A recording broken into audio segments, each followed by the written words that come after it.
இப்போ ஒருத்தர் வந்து மேலே கூப்பிட போகிறோம். இவர் என்ன சப்ஜெக்டை தொடராரோ அதுக்கப்புறம் அந்த சப்ஜெக்டை ஃபீல்டில் கொஞ்ச நாள் பெருசாக பேசிக்கிட்டே இருப்பாங்க. பெருசாக நிறைய பேர் மாற்றி மாற்றி கிளாஸ் எடுப்பாங்க. தன்னுடைய கிளாஸில் வீடியோ கிளாரிட்டி கொஞ்சம் கம்மியாக இருந்தாலும் அன்றைக்கி கிளாஸை வந்து ஆஃப் பண்ணிவிட்டு மறுபடியும் எப்போ அந்த கிளாரிட்டி இருக்கோ அப்போ தான் அந்த கிளாஸை எடுப்பார். தனக்கு என்னெல்லாம் தெரியுமோ அதெல்லாம் தாங்கிட்ட கிளாஸ் படிக்கக்கூடிய ஸ்டூடெண்ட்டுக்கு அப்படியே கொடுக்கணும்னு எங்களுடைய குருநாதர் மாதிரி எண்ணம் இருக்கக்கூடிய ஒரு ஆள். இவருக்கு ஜோதிடம் மட்டுமல்ல, சித்த மருத்துவமும் தெரியும். அவர் சொல்லக்கூடிய மருந்து அனுமானம் சொல்லுவாங்க, அதே போல அனுபவம் சொல்லுவாங்க. சொன்னது சொல்லி அடிக்கிற கில்லி மாதிரி அப்படியே வேலை செய்யும். இவரை நண்பர்களாக கொண்டவர்கள் வாழ்க்கையில் ஏதோ ஒரு வரம் வாங்கிட்டு வந்திருக்காங்க அப்படின்னு தான் சொல்லணும். எங்களுடைய குருநாதரின் நெருங்கிய நண்பரும் தர்மசாஸ்தா ஜோதிட வித்யாலயாவின் சிறப்பு ஆசிரியருமான உயர் திரு சிவகாளீஸ்வரன் ஐயா அவர்களை மேடைக்கு அழைக்கின்றேன்.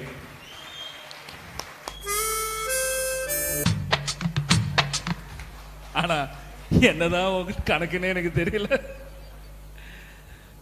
உயர் திரு சிவகாளீஸ்வரன் ஐயா அவர்கள் நம்மிடையே ஜோதிட உரையை நிகழ்த்துவதற்காக வந்திருக்காரு. அவர் என்ன கொடுத்தாலும் நமக்கு அது விருந்து தான். இன்னைக்கு செம்ம சாப்பாடை காத்துக்கிட்டு இருக்கு, நல்லா சாப்பிடுங்க.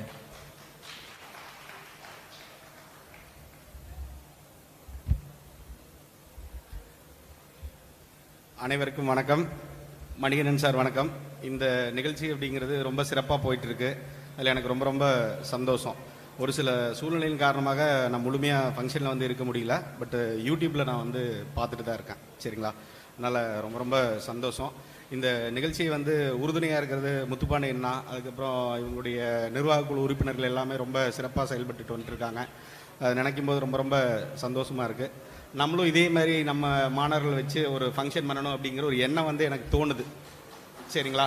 அதனால் அந்தளவுக்கு ஒரு முன்னோட்டமாக இருக்குது. எனக்கும் ரொம்ப சந்தோஷமாக இருக்குது. இந்த நிகழ்ச்சியில் கலந்துக்கிறதுல எனக்கு ரொம்ப ரொம்ப சந்தோஷமாக இருக்குது. சரிங்களா? இன்றைக்கி சரி, எவ்வளோ நேரம்? ஒரு நிமிஷம் இருங்க, எவ்வளோ நேரம்னு கேட்டுக்கிறேன். ஓகே ஓகே சரி ஓகே. எனக்கு ஒரு 45 மினிட்ஸ் கொடுத்துருக்காங்க. ரொம்ப சந்தோஷம்னு நினைக்கிறேன். ஓகே, கொஞ்சம் நிறையா விஷயங்கள் அப்படிங்கிறத பேசிடலாம். ஓகே, எதை பற்றி பேசலான்னு ஏதாவது ஒரு ஐடியா இருந்தால் சொல்லுங்கள். எனக்கு அது சூட்டபிளாக இருந்துச்சுன்னா பேசுகிறேன், இல்லாட்டி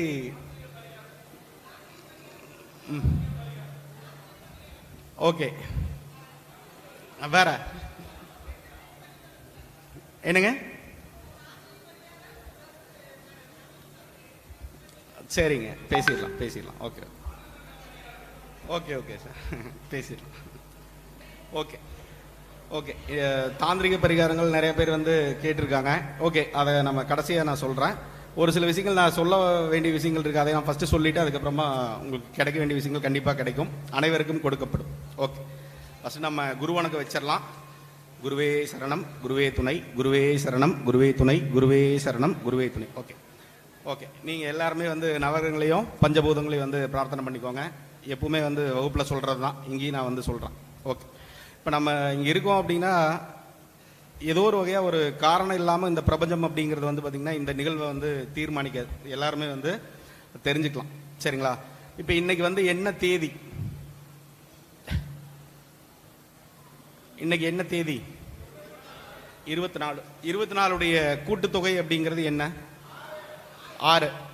மணிகண்டராஜ் ஐயாவுடைய பிறந்த நாள் என்னன்னு கேளுங்க. 6 தான். சரிங்களா? 24 அதே டேட்டில் வந்து பார்த்திங்கன்னா நடக்குது. அதை பற்றி கொஞ்சம் நியூமராலஜி பற்றி சில விஷயங்கள் உங்கள்கிட்ட வந்து பயிர போகிறேன். சரிங்களா?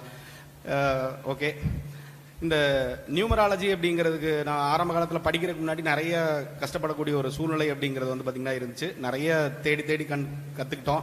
அதுக்கப்புறம் நிறைய குருநாதர்கிட்டையும் நம்ம வந்து படிச்சிருக்கோம். அதில் வந்து எனக்கு கிடைச்ச இப்போ நிறைய பேர் அதை வந்து பேசல.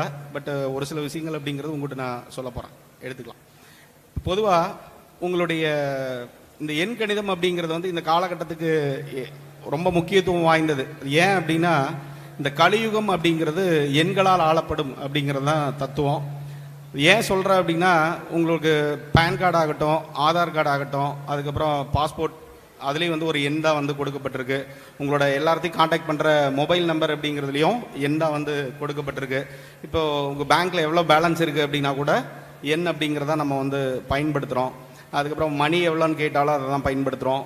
இப்போது பேங்க்லேருந்து ஏதாவது ஒரு டிரான்சாக்ஷன் பண்ணுறீங்க அப்படின்னா அதுக்கு வந்து ஒரு ஓடிபி வந்து வருது. அதை நீங்கள் வந்து கோடாக கொடுத்தா மட்டும்தான் அது வந்து அக்செப்ட் ஆகுது. அந்த மாதிரி இருக்குது. இன்னும் நிறைய இடங்கள்ல வந்து இந்த எண்கள் அப்படிங்கிறது வந்து பார்த்திங்கன்னா ஒரு முக்கியத்துவம் வாய்ந்தது.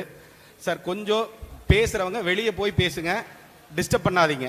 கிளாஸில் பண்ணுற மாதிரியே பண்ணாதீங்க, வெளியே போய் பேசலாம், நீங்கள் தாராளமாக பேசலாம்.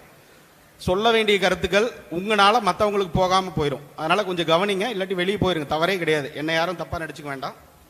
ஓகே ஓகே மன்னிக்கும். இந்த கலியுகம் அப்படிங்கிறது எண்களால் ஆளப்படும் அப்படிங்கிற தத்துவம் வந்து இப்போ நம்ம சொல்லிட்டோம். இதே மாதிரி ஒவ்வொரு எண்களுமே வந்து பார்த்திங்கன்னா ஒரு தனித்துவம் அப்படிங்கிறது வச்சிருக்கு. ஒவ்வொரு எண்ணுக்குமே ஒரு தனித்தன்மையான ஒரு குணாதிசயங்கள் அப்படிங்கிறது வந்து பார்த்திங்கன்னா இருக்குது. பார்த்திங்கன்னா இப்போ இன்றைக்கி இவரோட பிறவியன் அப்படிங்கிறது வந்து 6 வருது. இன்றைக்கி 6ஆம் தேதி தான், 24. அதை கூட்டினோம் அப்படின்னா 6வது எண் தான் வருது. அந்த அமைப்பில் இந்த பிறவியன் அப்படிங்கிறது வந்து உங்களுடைய பிறந்த தேதியை ஒற்றை இலக்கமாக ஆக்குனீங்க அப்படின்னா அது என்ன வருதோ அதுதான் உங்களுடைய பிறவியன். ஏற்கனவே வீடியோஸ் கூட ஆன்லைன் அஸ்ட்ரோ டிவியில் இருக்கும், அதை பற்றி நீங்கள் பார்த்துக்கலாம். இதுக்கப்புறம் மொத்தம், அதாவது பிறந்த தேதி, மாத எண், வருட எண், இந்த மாதிரி இருக்கு இல்லையா, இந்த மூணையும் நம்ம கூட்டி வர்றது வந்து ஒற்றை இலக்கமாக பண்ணோம் அப்படின்னா என்ன இலக்கமாக வருதோ அதுதான் வந்து பார்த்திங்கன்னா உங்களுடைய விதியன். சரிங்களா?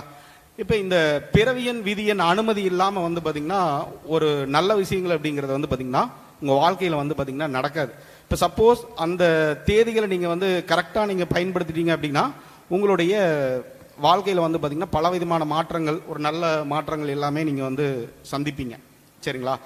இப்போது இதில் வந்து என்னுடைய ஒரு அனுபவம் அப்படின்னு பார்க்கும்போது இது நான் வந்து 3 கிரேடாக வந்து பிரிச்சிருக்கேன். இந்த எண்கள் வந்து எப்படி ஒவ்வொருத்தரையும் வந்து ஆளுமை பண்ணுது அப்படின்னு சொல்லிட்டு இது வரைக்கும் வகுப்பில் தான் வந்து மாணவர்கிட்ட சொல்லியிருக்கேன். இப்போ ஃபஸ்ட் டைமாக வந்து உங்கள்கிட்ட சொல்ல போகிறேன். இப்போ இந்த பிறவியன் விதியன் அப்படிங்கிறது வந்து பார்த்திங்கன்னா ஃபஸ்ட்டு கிரேடு. ஒரு தனி மனிதனுடைய வாழ்க்கைக்கு முக்கியம், நீங்கள் வெற்றி அடையணும் அப்படின்னா முதல்ல முக்கியத்துவம் வாய்ந்தது பிறவியன் விதியன். இந்த ரெண்டோட தன்மை இல்லாமல் நீங்கள் வந்து ஜெயிக்க முடியாது. இது வந்து ஒரு பாயிண்ட். ரெண்டாவது வந்து பார்த்திங்கன்னா மாத எண். ரெண்டாவது கேட்டகரி என்னன்னா மாத எண். இன்னொன்று வந்து பார்த்திங்கன்னா வருட எண். இந்த மாத எண் அப்படின்னு வச்சுக்கோங்க. இப்போ ஒருத்தர் 7வது மாதம் பிறக்கிறாரு அப்படின்னா அந்த 7 அப்படின்னு எடுத்துக்கலாம். இப்போ ஒருத்தர் 1985 பிறக்கிறாருன்னு வச்சுக்கோங்க. அந்த 1985 வந்து பார்த்திங்கன்னா கூட்டணும். 1985 கூட்டினோம்னா என்ன வருது? மொத்தமாக ஒரு ஒற்றை இலக்கம் பண்ணுங்க, 23. அப்போ 23 வந்து சிங்கிள் டிஜிட் பண்ணீங்க அப்படின்னா 5ன்னு எடுத்துக்கலாம். சரிங்களா? இது வந்து செகண்ட் கிரேடில் இருக்கக்கூடிய எண். 3வது கிரேடு அப்படிங்கிறது வந்து உங்களுடைய பிறவி எண் ப்ளஸ் வந்து மாத எண். இப்போ பிறவி எண் வந்து ஒரு 5ன்னு வச்சுக்கோங்க. இப்போது மாத எண் வந்து 7 வருது. 5 + 7 அப்படின்னா 12. 12 வந்து ஒற்றை இலக்கமாக பண்ணிங்கன்னா 3. இதுக்கப்புறம் தேர்டு கேட்டகரியில் இன்னொரு அமைப்பு என்னன்னா மாத எண் ப்ளஸ் வந்து வருட எண். இந்த இது வந்து பார்த்திங்கன்னா 3வது கிரேட். ஃபஸ்ட்டு வந்து பிறவி எண், அதுக்கப்புறம் விதி எண். இது வந்து ஃபஸ்ட்டு கிரேடு. 2வது கிரேடு அப்படிங்கிறது மாத எண், அதுக்கப்புறம் வருட எண். 3வது கிரேடு அப்படிங்கிறது பிறவி எண்ணையும் மாத எண்ணையும் வந்து சேர்த்தணும், கூட்டணும். கூட்டி எந்த எண்ணாக வருதோ அதை வந்து ஒரு டிஜிட்டாக நீங்கள் எடுத்து வச்சுக்கோங்க. இதுக்கப்புறம் மாத எண்ணையும் வருட எண்ணையும் கூட்டிங்கன்னா அதை ஒரு டிஜிட்டாக எடுத்து வச்சுக்கோங்க. இது வந்து 3 கேட்டகரியில் இருக்கும். அப்போது குறைந்தபட்சம் வந்து பார்த்திங்கன்னா ஒரு 6 எண்கள் வர்றதுக்கு வந்து வாய்ப்பு இருக்குது. சரிங்களா? இப்போ இதில் ஃபஸ்ட் கிரேடில் இருக்கக்கூடிய எண்கள் எப்பவுமே வந்து பார்த்திங்கன்னா ஒரு 100% வந்து வேலை செய்யும். இந்த ஃபஸ்ட் கிரேடில் இருக்கிறது 100ங்கிறது 200% வந்து பார்த்திங்கன்னா வேலை செய்யும். சரிங்களா? இதே மாதிரி செகண்ட் கிரேடில் இருக்கிறது அப்படிங்கிறது வந்து பார்த்திங்கன்னா ஒரு 50% உண்டான வேலைகள் அப்படிங்கிறது வந்து பார்த்திங்கன்னா செய்யும். உங்களோட வாழ்க்கையில் வந்து பார்த்திங்கன்னா துணை புரியும். இப்போ இதே வந்து தேர்டு கேட்டகரி எண்கள் அப்படிங்கிறது வந்து பார்த்திங்கன்னா அப்பப்போ அது வந்து வந்துட்டு போயிட்டே இருக்கும். சரிங்களா? இந்த மாதிரி ஒரு தன்மைகள் அப்படிங்கிறது வந்து பார்த்திங்கன்னா இருக்குது. ஒரு சிலர் நோட் பண்ணுறவங்க நோட் பண்ணிக்கலாம். ஒரு சில குறிப்புகள் சொல்கிறேன், ஏற்கனவே எனக்கு தெரியும்னா நீங்கள் வந்து கவனிக்க வேண்டியதில்லை. ஓகே.